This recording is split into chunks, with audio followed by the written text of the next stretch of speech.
கிழக்கு நியூஸ் நேயர்களுக்கு வணக்கம். நான் பத்ரி சேஷாத்ரி. அண்ணா திராவிட முன்னேற்றக் கழகம் தொடர்பான ரொம்ப விந்தையான சில விஷயங்கள் சேர்ந்த செய்தி இது. இல்ல ஓபிஎஸ் வந்து பன்னீர்செல்வம் நீண்ட ஒரு பிரஸ் கான்ஃபரன்ஸ் ஒண்ணு குடுக்குறாரு.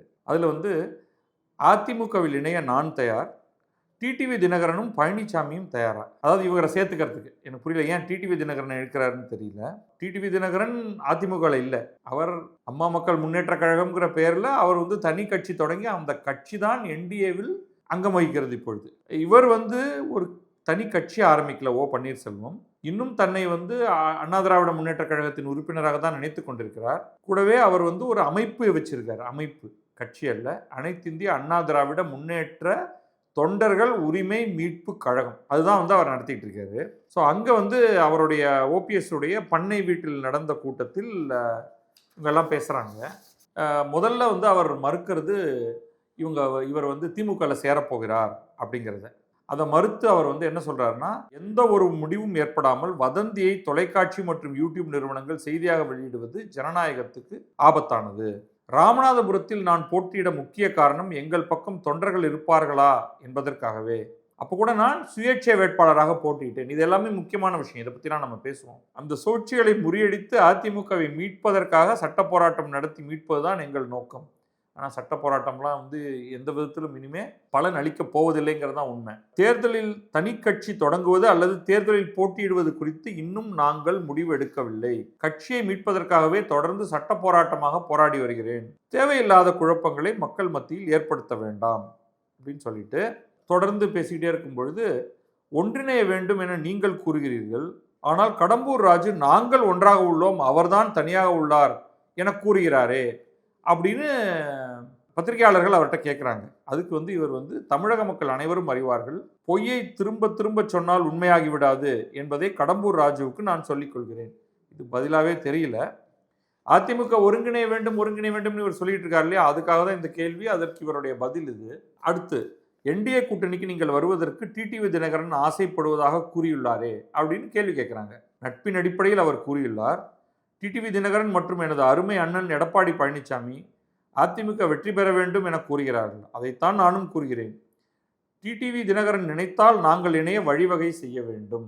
இரண்டாவது தர்ம யுத்தம் மனோஜ் பாண்டியன் மற்றும் வைத்திலிங்கம் ஆகியோரால் தான் ஏற்பட்டது அப்படின்னு சொல்லிட்டு அவங்க ரெண்டு பேரும் திமுக போய் சேர்ந்துட்டாங்க. இப்போ திரும்ப திரும்ப அவர் தான் தர்ம யுத்தம், தேர்தலில் போட்டியிட இந்த இயக்கம் தொடங்கவில்லை, கட்சியை மீட்க தொடங்கியது, அதிமுகவில் இணைய நாங்கள் தயார், டிடிவி தினகரனும் எடப்பாடி பழனிசாமியும் தயாரா? சில விஷயங்களை குயிக்கா ஆராய்ந்துருவோம்.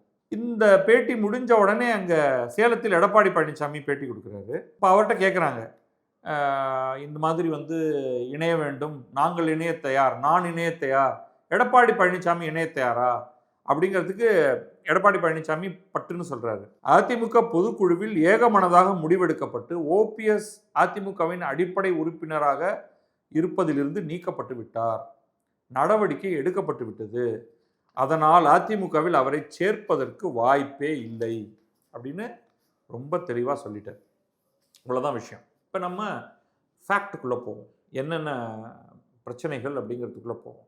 என்னுடைய கருத்தில் எடப்பாடி பழனிசாமி ஒருபோதும் ஓபிஎஸ்ஐ கட்சிக்குள் சேர்க்க போவதில்லை. அது எதனாலன்னா வேற எதுவும் கிடையாது. அவருக்கு த்ரெட்டு. ஒரு கன்சிடரபிள் பீரியடில் தர்ம யுத்தம்னு இவர் வெளியில் வந்ததற்கு பிறகு நரேந்திர மோடி, பாரதிய ஜனதா தலையிட்டு இவர்கள் இருவரையும் சேர்த்து வைப்பதற்கு பிரம்ம பிரயத்தனம் எடுத்து, கட்சிக்கு நீங்கள் ஆட்சிக்கு அவர் அப்படின்லாம் சொல்லி, இரண்டு பேரும் இணை ஒருங்கிணைப்பாளர்களாக இருப்பார்கள்னு சொல்லி, கட்சியின் பொறுப்பு முக்கியமாக ஓபிஎஸ்ஸிடமும், ஆட்சியில் முதலமைச்சராக எடப்பாடி பழனிசாமி அவரும் தொடர்வார் அப்படிங்கிறதெல்லாம் ஒரு பெரிய பேட்சப்லாம் ஏற்படுத்தினாங்க. அப்போ என்ன சிக்கல் அதில் வந்ததுன்னா, கட்சியில் யாரை எந்த போஸ்ட்டுக்கு போடுறது, இதில் தொடர்ச்சியாக ஏன் ஆளு ஓ ஆளு அப்படின்லாம் வந்துட்டு இருந்தது. இப்போ திரும்ப இப்போ என்னென்னவோ நடந்தது, கட்சிக்கு இணை ஒருங்கிணைப்பாளர்கள்லாம் வேண்டாம் அப்படின்னு ஒரு பயங்கரமான ஒரு மூவை எடப்பாடி பழனிசாமி கொண்டு வந்தார். அதன்படி எடப்பாடி பழனிசாமியே ஒற்றை செயலாளர் அப்படிங்கிறது கொண்டு வரப்பட்டது. அதற்கு பிறகு கொஞ்சம் கொஞ்சமாக இவர் எல்லா பதவியிலேருந்து நீக்கினாங்க. அப்புறமா அடிப்படை உறுப்பினர் பதவியிலேருந்து தூக்கிட்டாங்க. இப்போ திரும்ப இவரை உள்ளே எடுத்து விடுவாரான்னா நிச்சயமாக மாட்டார். ஏன்னா இவர் உள்ளே வந்தார்னா அடுத்து வந்து இவர் ஏதாவது ஒரு கழகத்தை ஏற்படுத்துவார் அப்படிங்கிறது தான் எடப்பாடி பழனிசாமியோட கருத்து. இது சரியா தவறா, கட்சிக்கு இதனால நன்மையா தீமையாங்கிறதெல்லாம் விட்டுடுவோம். எடப்பாடி பழனிசாமி என்னும் தனிநபருக்கு ஓ பன்னீர்செல்வம் என்பவர் அந்த கட்சிக்குள் வந்தால் பிரச்சனை தான். மற்றவர்களெல்லாம் ஒரு மாதிரியாக இவருடைய தலைமையை ஏற்றுக்கொண்டு விட்டார்கள். ஆனால் இவர் ஏற்றுக்கொள்ளவில்லை.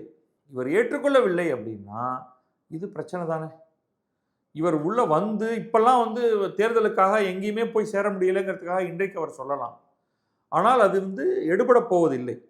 அவருடைய உள் மனத்தில் என்ன இருக்கு அப்படிங்கிறது எடப்பாடி பழனிசாமிக்கு அவர் ஒரு யூகம் செய்து வைத்திருக்கிறார். அதனால் என்ன சிச்சுவேஷன் வந்தாலும் பன்னீர்செல்வத்தை உள்ளே கொண்டு வர மாட்டார். அப்படின்னா கதவுகள் அதிமுகவில் முற்றிலுமாக மூடப்பட்டு விட்டதானா? அப்படி இல்லைன்னு நான் நினைக்கிறேன். அதற்கு ஒரு மாற்று இருக்குது. என்னென்னா, தொடர்ந்து எடப்பாடி பழனிசாமி தோல்வியை சந்தித்தால், இப்போ வரப்போகிற 2026 தேர்தலில் தோற்று போனால், அப்போ கூட அவர் கொஞ்சம் ஒட்டிகிட்டு இருக்கலாம். அடுத்து உள்ளாட்சி தேர்தல் நடக்கும், அதுலேயும் தோற்று போனால், அதுக்கப்புறம் ரொம்ப கஷ்டப்பட்டு அவர் வந்து 2029 நாடாளுமன்ற தேர்தல் வரை ஒட்டி கொண்டிருந்து விட்டு அங்கும் தோற்று போனால், நிச்சயமாக அந்த கட்சியே இது இவ்வளோ தூரம் வேண்டாம், இதுக்கு நடுவுலையே அது கடகலத்து போயிருக்கும். அப்போ நிறைய பேர் பல்வேறு இடங்களுக்கு போவதற்கான வாய்ப்பு இருக்குது. அப்போ கட்சிக்கு உள்ளிருந்தே ஒரு பெரிய எதிர்குரல் ஏற்பட்டு எடப்பாடி பழனிசாமி நாங்கள் எதற்காக தலைவராக வைத்திருக்க வேண்டும் அப்படிங்கிற ஒரு குரல் வரலாம். மாறாக எடப்பாடி பழனிசாமி ஜெயித்து விட்டார். உதாரணத்துக்கு இப்போ இந்த ஆண்டு மே மாதம் வரக்கூடிய தேர்தலில் அவர் ஒன்று தனிப்பெரும்பான்மை பெறுகிறார், அல்லது கூட்டணி கட்சிகளுடன் சேர்ந்து ஆட்சி அமைக்கக்கூடிய ஒரு இடத்தில் அவர் வந்து விடுகிறார் அப்படின்னு வைத்துக்கொண்டால், கட்டாயமாக பன்னீர்செல்வம் உள்ளே வர முடியாது, அதிமுகவில் வர முடியாது. அதற்கு பிறகு எடப்பாடி பழனிசாமியுடைய காலத்துக்கு பிறகுதான், அப்போ இவருக்கும் அதே அளவுக்கு வயசாக இருக்கும், அதனால் அஸ்தமனம் தான். இப்போ இவருக்கு என்னதான் வாய்ப்பு இருக்குது? டிடிவி தினகரனுக்கும் சேர்த்து தான் இதை சொல்கிறேன் நான். இன்றைக்கு டிடிவி தினகரனை அவர் உள்ளே கொண்டு வந்திருப்பதற்கு காரணம் கூட்டணி கட்சியாக பிரச்சனையே கிடையாது. நீ ஏன் கட்சிக்குள்ளே வர்றதில் தான் ப்ராப்ளம். இப்போ இதே ஓபிஎஸ் தனியாக ஒரு கட்சியை ஏற்படுத்தி, இன்னொரு அம்மா ஜெயலலிதா, ஐயா எம்ஜிஆர் முன்னேற்ற கழகம் அப்படின்னு வச்சுப்போம், ஒரு பேர் வச்சுப்போம், நம்மளே அவருக்கு ஒரு பேர் கொடுப்போம். அந்த கட்சியை அவர் ரெஜிஸ்டர் பண்ணி அவர் அதோடைய தலைவராகி எங்களுக்கு ஒரு 2 சீட் கொடுங்க, 4 சீட்டு கொடுங்கன்னு வந்து கொஞ்சம் கொஞ்சமாக தன்னுடைய பலத்தை காண்பித்தார் என்றால், அவர் ஏதோ ஒரு கூட்டணியில் அவர் இருக்க முடியும்.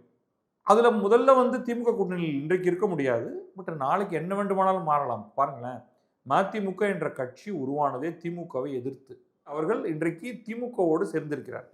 ஸோ இதை நீங்கள் கவனிச்சிங்க. நீங்கள் அப்போ அதே நிலை இவருக்கும் இருக்கும். இப்பொழுதே வந்து டிடிவி தினகரனோடு என்ன பெரிய சண்டை எடப்பாடி பழனிசாமி போட்டார். ஆனால் இறுதியில் பாரதிய ஜனதா தலையிட்டு இந்த மாதிரிலாம் நீ பேசிக்கிட்டு இருந்தேன்னா நம்மளுடைய வெற்றி வாய்ப்பு தான் போகும், தென் மாவட்டங்களில் எந்தெந்த இடங்களெல்லாம் வெற்றி வாய்ப்பு போயிருக்கிறது, அதனால் அமமுகவை நாம் உள்ளே கொண்டு வருவோம் என்று சொன்னதற்கு பிறகு அதை ஏற்றுக்கொண்டிருக்கிறார். இது ஓபிஎஸ் நிலையிலும் அதே மாதிரியாக அவர்கள் எடுத்துக்கொள்வதில் பெரிய பிரச்சனை இருக்காது. ஓபிஎஸ்க்கு இன்னும் 2 வாய்ப்புகள் இருக்கின்றன. அதை அவர் செய்வாரான்னு தெரியாது. அவர் அமமுகவில் சேரலாம், டிடிவி தினகரனுக்கு பெரிய பிரச்சனை எதுவும் இருக்காது. அல்லது அவர் பாரதிய ஜனதாவிலேயே போய் சேர்ந்து விடலாம். நயினார் நாகேந்திரன் இல்லையா, அவர் அதிமுகக்காரர் தான். அவர் இப்பொழுது இங்கே சேரவில்லையா, போய் பாரதிய ஜனதாவில் முன்னாடியே சேர்ந்து விட்டார். அதே மாதிரி இவர் அங்கே போய் சேரலாம். திமுகவில் சேருவார் என்று சொன்னதை தான் அவர் வந்து வதந்தியை பரப்புகிறார்கள், நான் அந்த மாதிரிலாம் பொய் வதந்தி அப்படிங்கிற மாதிரி அதை சொல்லிட்டார். ஆனால் அவர் பாரதிய ஜனதாவில் சேருவதை யாரும் தடுக்க போவதில்லை. பாரதிய ஜனதாவில் சேர்ந்துட்டு எனக்கு வந்து இந்த தொகுதி கொடுங்கன்னா அவங்க கொடுத்துட்டு போவாங்க. இவருக்கு வந்து தனிப்பட்ட செல்வாக்கு, இவருடைய ஒரு ஒரு குட்டி சுற்று வட்டாரத்தில் இவருக்கு கட்டாயமாக இருக்கிறது. தேனி, போடிநாயக்கனூர், அந்த பகுதி எல்லாத்துலேயும் வந்து அவருக்கு ஓரளவுக்கு கணிசமான செல்வாக்கு இருக்குது. கூடவே இப்போ அதிமுக தொண்டர்கள்லாம் இவருக்கு வாக்கு அளிப்பாங்களா இல்லையா தெரியாது. ஆனால் கூட்டணி தர்மத்துக்காக அவர் வந்து தாமரையில் இருக்காரு போடுங்கன்னு சொல்லலாம், ஏதோ நடக்கலாம். இந்த தேர்தல் இல்லாவிட்டாலும் அடுத்த தேர்தல்களில் ஏதோ ஒன்று செய்து மேலே ஜெயித்து கொண்டிருப்பதற்கும், ஏதோ ஒரு தொகுதியை பெறுவதற்கும், இல்லை ஏதாவது ஒரு ராஜ்யசபா இடத்தை பெறுவதற்குமாவது வாய்ப்பு உண்டு. ஆனால் இவர் தனியாக இருந்து இந்த மாதிரி அதிமுக உரிமை மீட்பு கழகம் குழு அப்படின்லாம் வச்சுருந்தாருன்னா இவருக்கு வந்து ஒரு பெரிய ப்ராஸ்பெக்ட்டுங்கிறது இனி கிடையாது அப்படிங்கிறது வந்து என்னுடைய கருத்து. இன்னும் பல வாய்ப்புகள் இருக்குது. விஜயோட போய் சேரணும். அங்கெல்லாம் போய் சேர்ந்தா ஏற்கனவே செங்கோட்டையன் சேர்ந்து அங்கே ஒரு பெரிய மாற்றம் ஒன்றும் நடக்கல. இன்னும் 2 பேர் போய் அங்கெல்லாம் சேர்ந்துருக்காங்க அதிமுகவிலிருந்து. ஆனால் அதெல்லாம் போதாது. இது ரொம்ப லேட். திமுகவில் சேரலாம். ஆனால் அதனாலும் இங்கே பெரிய மரியாதை கிடைக்கும் அப்படின்னு நான் நினைக்கல. அதற்கு மாற்றாக அவருக்கு வந்து ஓரளவுக்கு மரியாதை கிடைக்கக்கூடிய, பிரதமர் நடுவுலலாம் பேசலையே தவிர பிரதமரோடு ஒரு தொடர்பு வைத்திருக்கக்கூடிய இடத்தில் இருப்பதனால் பாரதிய ஜனதாவில் சேர்ந்து அங்கே ஏதாவது ஒரு வசதி வாய்ப்பு வரும் காலங்களில் வந்து கொண்டு தான் இருக்கும். அது ஒரு தேசிய கட்சி, தொடர்ந்து இந்தியாவை ஆண்டு கொண்டிருக்கக்கூடிய கட்சி. உங்களுக்கு ஏதாவது ஒரு வாய்ப்பு இருக்கும். உங்களுடைய மகன் 2 பேரும் சேர்ந்து ஜாயின் பண்ணிட்டீங்கன்னா, எம்பி தேர்தலில் ஜெயிச்சாருன்னா அவருக்கு வந்து ஒரு அமைச்சர் பதவி கிடைக்கும் தமிழகத்திலிருந்து. ஸோ இந்த வாய்ப்புகள் எல்லாம் இன்றைக்கு உள்ளன. அதைத்தான் அவர் வந்து பார்க்க வேண்டுமே தவிர வேறு எதையாவது பார்த்தால் இது நடக்கும், அது நடக்கும், கட்சியை மீட்டு விடலாம், கட்சியுடைய தலைவராக தான் ஆகிவிடலாம். கட்சியை மீட்கலை, கட்சியில் தனக்கு தலைமை பதவி கிடைக்கும் என்று இவர் எதிர்பார்த்தால் இன்றைக்கு அது நடக்காது. அது நடக்கக்கூடிய ஒரே பாசிபிலிட்டி, ஒரு ரெக்கிங் பாலை வச்சுக்கிட்டு இவர் எடப்பாடி பழனிசாமி தன்னுடைய கட்சியை உடைத்து சுக்குநூறாக்கினால்தான் அப்போ உள்ளுக்குள்ளே பூந்து ஏதாவது பண்ண முடியுமான்னு பார்க்கலாம். தட்ஸ் நாட் ஒர்த் இட் என்ன கேட்டால். இதை தவிர அவருக்கு வந்து வேறு வாய்ப்புகள் எதுவும் இருப்பது போல தெரியவில்லை. ஸோ இனியும் வந்து இணையலாம்னு சொல்கிறதுக்கு பதில் பெஸ்ட் சஜஷன் அமமுகவோட பாரதிய ஜனதா கட்சியில் போய் இணைந்து கொள்வது தான். பார்க்கலாம் அவர் என்ன செய்ய போகிறாருன்னு. தேர்தல் நெருங்க இன்னும் கொஞ்சம் கிளாரிட்டி கிடைக்கும் இவர்களுடைய பல்வேறு செயல்பாடுகளில். அது என்ன மாதிரியான மாற்றத்தை கொண்டு வருகிறது. ஏன்னா அவர் ஏதாவது ஒரு முடிவை இந்த அடுத்த 2-3 வாரத்துக்குள்ளே எடுத்தாங்க. அவருடைய ஆதரவாளர்களுடைய எண்ணிக்கை குறைஞ்சிக்கிட்டே வருது. முக்கியமானவர்கள்லாம் பல்வேறு இடங்களுக்கு போய் செட்டில் ஆக தான் பார்க்குறாங்க.